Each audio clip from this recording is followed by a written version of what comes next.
Students आज हम chapter number 12 के न्यूमेरिकल्स को देखेंगे। देखिए जी, हमारे पास चैप्टर हमने पढ़ा, इसके अंदर डिफरेंट किस्म के हमारे पास फार्मूलाज वगैरह बन रहे थे। उन्हीं फार्मूलाज को यूज़ करके हम कुछ न्यूमेरिकल्स सॉल्व करेंगे आज।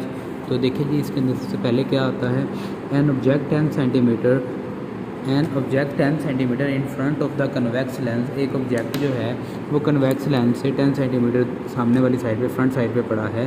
तो डिस्टेंस ऑफ द ऑब्जेक्ट दिया गया है 10 centimetre, distance of the image 5 centimetre दिया गया है। बिहाइंड द मिरर बना है, तो हमारे साथ जो डिस्टेंस ऑफ द इमेज के लिए जो वैल्यू आएगी उसके साथ हम क्या लगाएंगे, माइनस लगाएंगे। तो P आ गया 10 सेंटीमीटर, Q आ गया माइनस का 5 सेंटीमीटर। अब हमने इसकी फोकल लेंथ निकालनी है। तो फोकल लेंथ निकालने के लिए हमारे पास सिंपल सा मिरर फार्मूला मौजूद होता है, 1/f = 1/p, 1 + 1/q। Values put करेंगे, f की वैल्यू निकालेंगे, माइनस का 10 सेंटीमीटर आ जाएगा। और ये क्योंकि इसकी फोकल लेंथ जो माइनस आ रही है तो ये डाइवर्जिंग मिरर होगा। नेक्स्ट इसी तरह हमारे पास अगला न्यूमेरिकल है, an object 30 centimetre tall. Height of the object दी गई है, तो इसको हम HO से डिनोट करेंगे, हाइट ऑफ ऑब्जेक्ट, हाइट और ऑब्जेक्ट। इसी तरह located 10 centimetre front the convex mirror. अब उसकी जो डिस्टेंस ऑफ द ऑब्जेक्ट है P दिया गया 10.5 सेंटीमीटर। इसी तरह कहा गया है with the focal length 16 centimetre, उसकी फोकल लेंथ 16 सेंटीमीटर है। अगर कहते हैं what is where is the image located, image कहाँ लोकेट होगी, क्यू फाइंड करना है, डिस्टेंस ऑफ द इमेज। तो हम मिरर फार्मूला यूज़ करेंगे, same 1/f = 1/p + 1/q। Values put करते जाएंगे और क्यू का जो आंसर आएगा 30.54 सेंटीमीटर आ जाएगा। कन्वर्जिंग मिरर है ये, क्योंकि हमारे पास इसके अंदर जो फोकल लेंथ आ रही है वो पॉजिटिव के अंदर आ रही है और क्यू जो है वो रियल इमेज बना रहा है। इसके बाद नेक्स्ट अगली बात वो पूछता है हाउ हाई इज इट, तो इमेज बनेगी उसकी हाइट कितनी होगी। हाइट ऑफ ऑब्जेक्ट HO दिया हुआ था, हाइट ऑफ इमेज HI हमने फाइंड करना है। आपने इसके लिए एक नेक्स्ट फार्मूला याद रखना है कि HI रेशो या HI/HO = Q/P। HO दिया हुआ है, HO 30 इधर आके मल्टीप्लाई हो जाएगा, तो HI की वैल्यू जो आएगी 87.26 सेंटीमीटर हमारे पास इसका आंसर आ जाएगा। नेक्स्ट स्टूडेंट्स हमारे पास 12.3 न्यूमेरिकल बिल्कुल सेम टू सेम आ रहा है। इसको आपने देख लेना, यही वाली रेशो यूज़ की जा रही है। इसके अंदर हाइट ऑफ इमेज और हाइट ऑफ ऑब्जेक्ट को कहा गया है कि तकरीबन क्या है, दोनों सेम है। An object and its image in the concave mirror are at the same height, दोनों की इमेज हाइट सेम है। तो HI/HO इक्वल हैं, तो दोनों को हम सेम करके HO की जगह पे HI पुट कर देंगे, HI से कट जाएगा तो 1 आ जाएगा।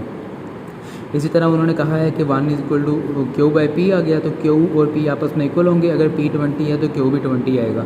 मिरर फार्मूला लगाएंगे, दोनों की जगह नीचे 1/20 1/20 आ जाएगा। इसी तरह हम इनकी वैल्यूज़ को जब सोल्व करेंगे, हल करेंगे, तो ये F = 10 सेंटीमीटर आ जाएगा। इस तरह स्टूडेंट्स नेक्स्ट हमारे पास क्वेश्चन नंबर 12.4 है। इसको आपने same to same mirror formula के लगाकर इसी तरह सोल्व कर लेना है। सेम टू सेम हमारे पास 12.5 न्यूमेरिकल आ रहा है। फोकल लेंथ दी हुई है, डिस्टेंस ऑफ द इमेज दिया हुआ है। इसी तरह हमारे पास मिरर फार्मूला यूज़ करेंगे, 1/f = 1/p + 1/q। f की वैल्यू, p की वैल्यू हमने फाइंड करनी है, q की वैल्यू पुट कर देंगे, माइनस ऐसे ही ये वाला जो p है ये यहीं पे रहेगा, ये इधर आके माइनस का है तो प्लस का हो जाएगा। इनको आपस में हम सोल्व करेंगे ना, एलसीएम वगैरह लेकर, तो हमारे पास आंसर 77.62 आ जाएगा। इसको स्टूडेंट्स आपने अच्छी तरह देखना है, समझना है, सोल्व करना है, अपनी नोटबुक्स के ऊपर कंप्लीट कर लेना है। नेक्स्ट हमारे पास न्यूमेरिकल नंबर 12.6 आ रहा है। इसमें कहते हैं an image is produced by the concave mirror. एक कनकेव मिरर से इमेज फॉर्म हुई है और जिसकी फोकल लेंथ 8.5 सेंटीमीटर थी। तो फोकल लेंथ क्या थी, 8.7 सेंटीमीटर थी। The object is 13.2 centimetre toll. Object की जो हाइट है वो 13.2 सेंटीमीटर है, तो HO हमें दिया गया है 13.2। नेक्स्ट हमारे पास है distance 19.3 centimetre from the mirror. जो हमारे पास ऑब्जेक्ट जो रखा गया था वो 19.3 सेंटीमीटर दूर रखा गया था।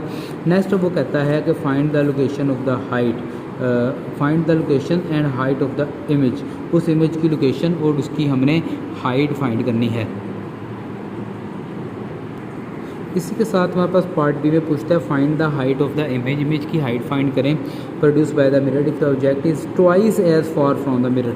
मतलब जितनी पहले उसका डिस्टेंस था ना, डिस्टेंस ऑफ द ऑब्जेक्ट जितना पहले था, अब उसका क्या कर देना है, ट्वाइस। पहले फॉर एग्जांपल ये था, तो अब हमने उसका क्या कर देना है, ट्वाइस कर देना है। तो P = 2P आ जाएगा, 2 और P के साथ मल्टीप्लाई करेंगे 38.4। अब हमने ये वाली वैल्यू, ये वाला जो P आया है, इसके लिए अलग से हाइट निकालनी है इमेज की। और एक ये वाला जो P है इसके लिए हमने हाइट ऑफ द इमेज अलग से निकालनी है, इसके लिए हमने अलग से निकालनी है।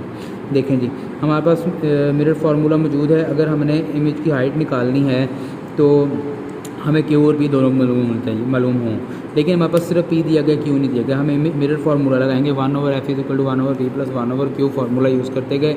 Q की वैल्यू निकालेंगे तो 15.84 आ जाएगी। अब इसको यहाँ पे यूज़ करेंगे। हाइट ऑफ इमेज हमने निकालना है, हाइट ऑफ ऑब्जेक्ट हमें 13.2 दिया गया था। Q और P, Q ये आ गया है, P हमने ये ऊपर वाला यूज़ करना है अभी फ़िलहाल के लिए। तो हमारे पास जो आंसर आ जाएगा वो आएगा 10.8 सेंटीमीटर। इस तरह हमने इमेज की हाइट फाइंड करनी है, HI और HO, Q और P सेम यही वाली दोनों वैल्यूज़ हमारे पास यूज़ होंगी। लेकिन यहाँ पे ना ये जो इमेज की अब हाइट है, जो ऑब्जेक्ट की जो हमारे पास डिस्टेंस है, अब वो 19.3 की बजाय हम यूज़ करेंगे 38.4। और यहाँ पे जो इमेज की हाइट है ये हमारे पास ये मिसप्रिंट हुआ है, 15 ही टाइपिंग मिस्टेक है, तो ये 16.84 है। तो स्टूडेंट्स इसके नोट्स भी आप लोगों को स्कूल की तरफ से प्रोवाइड किए गए हैं, आपने इनको वहाँ से भी अच्छी तरह देख सकते हैं, यहाँ से भी आप लोग इसको कंप्लीट कर सकते हैं अपनी नोटबुक्स के ऊपर। तो ये 13.2 जो HO दिया गया था, इसको हम मिला के मल्टीप्लाई करवाएंगे तो HI जो है हाइट ऑफ इमेज 5.42 निकल के आ जाएगी। नेक्स्ट हमारे पास कहते हैं 12.7 नबीला यूज़ अ concave mirror. Nabila concave mirror use करती है वाइल डूइंग हर मेकअप करते हुए। The mirror has the radius of curvature 38 centimetre. दो मिरर का रेडियस ऑफ कर्वेचर है वो 38 सेंटीमीटर है। R दिया गया है, यहाँ पे हमें बड़ा R कहते हैं। What is the focal length of the mirror? Focal length of the mirror find करें। Nabila is located 50 centimetre from the mirror. अगर मिरर नबीला का जो डिस्टेंस है वो 50 सेंटीमीटर हो मिरर से, तो इमेज कहाँ बनेगी ये भी फाइंड करें। विल द इमेज भी अपराइट और इन्वर्टेड? क्या इमेज अपराइट होगी, सीधी होगी, या इन्वर्टेड उल्टी होगी? देखें जी, सबसे पहले हम अपना गिवन डाटा लिखते हैं। कहा गया है कि जी रेडियस ऑफ कर्वेचर जो है वो 38 सेंटीमीटर। हमें पता है किसी भी मिरर की जो फोकल लेंथ होती है वो उसके रेडियस का हाफ होती है। तो रेडियस को 2 पे डिवाइड करेंगे तो हमारे पास फोकल लेंथ F आ जाएगी 19 centimetre. This is our first question answer. पहले क्वेश्चन का आंसर ये आ गया। नेक्स्ट हमसे पूछ रहा है कि उसकी अगर डिस्टेंस ऑफ द नबीला जो है वो 50 सेंटीमीटर हो, ये वाला 50 सेंटीमीटर दिया गया हो, तो where will her image appear? तो उसकी इमेज कहाँ अपेयर होगी? तो हमें Q निकालने के लिए कहा जाए हम मिरर फार्मूला यूज़ करेंगे, सेम जो पिछले न्यूमेरिकल्स के अंदर यूज़ करते आ रहे हैं। 1/f = 1/p + 1/q। Values put करेंगे तो Q का जो आंसर आएगा वो आएगा हमारे पास 30.64 सेंटीमीटर। अब आपको नज़र आ रहा है कि जो हमारे पास Q की वैल्यू है वो पॉजिटिव के अंदर आ रही है। अगर Q की वैल्यू पॉजिटिव के अंदर आ रही हो तो इमेज जो है वो हमेशा हमारा रियल इमेज होता है, और इससे बनने वाली इमेज जो है उसकी जो नेचर होगी वो भी आपने याद रख लेनी है कि इमेज इसकी सीधी होगी, मतलब इसकी इमेज जो है अपराइट साइड के ऊपर होगी। नेक्स्ट हमारे पास क्वेश्चन नंबर न्यूमेरिकल नंबर 12.8 है। कहता है an object 4 centimetre is placed. उसको प्लेस किया गया at a distance of the 12 centimetre from the convex mirror lens से 12 सेंटीमीटर दूर उसको प्लेस किया गया है। उसकी जो हाइट है, हाइट ऑफ ऑब्जेक्ट है वो 4 सेंटीमीटर है। हाइट ऑफ ऑब्जेक्ट दिया गया है, डिस्टेंस ऑफ द ऑब्जेक्ट दिया गया है। आगे कहते हैं कि from the focal length 15 centimetre. उसकी जो फोकल लेंथ है वो भी हमें इसके अंदर from the length of the focal length 8 centimetre हमें दी गई है, तो F हमारा यहाँ पर 8 सेंटीमीटर होगा। अब कहते हैं calculate the position and the size of the image. Position find करनी है, इमेज का डिस्टेंस फाइंड करना है कितनी दूर होगा, और साइज ऑफ द इमेज की हाइट फाइंड करनी। दो चीज़ें हमें निकालने के लिए कहा गया। सबसे पहले तो हम इसके लिए पोजीशन ऑफ द इमेज निकालते हैं, मतलब इमेज का डिस्टेंस निकाल लेते हैं। 1/f 1/q + 1/p + 1/q। तो हमने Q निकालना है 1/12 इधर आकर माइनस हो जाएगा, तो इसका जो हमारे पास आंसर बनेगा Q का वो आएगा 24 सेंटीमीटर। इसको आपने देख लेना है। Next size of the image find करनी है, वही same formula height of image divide by height of object = Q/P। Q और P दोनों दिए गए हैं, और HO को इधर आके मल्टीप्लाई करवा देंगे तो height of the image 8 centimetre आएगा। अब उसने साथ में यही कहा था कि नेचर ऑफ द इमेज भी बताएं कि इमेज जो फॉर्म होगी उसकी नेचर क्या होगी। तो इमेज जो है वो रियल होगी, इन्वर्टेड होगी, और थोड़ी सी अपने असल साइज़ से एनलार्ज होगी, बड़ी इमेज फाइंड होगी। इसको आपने ऐसे तैयार कर लेना है। देखिए जी, नेक्स्ट हमारे पास क्वेश्चन नंबर 9 है, 12.9 न्यूमेरिकल। इसके अंदर कहता है कि an object 10 centimetre height of the object दिया गया है।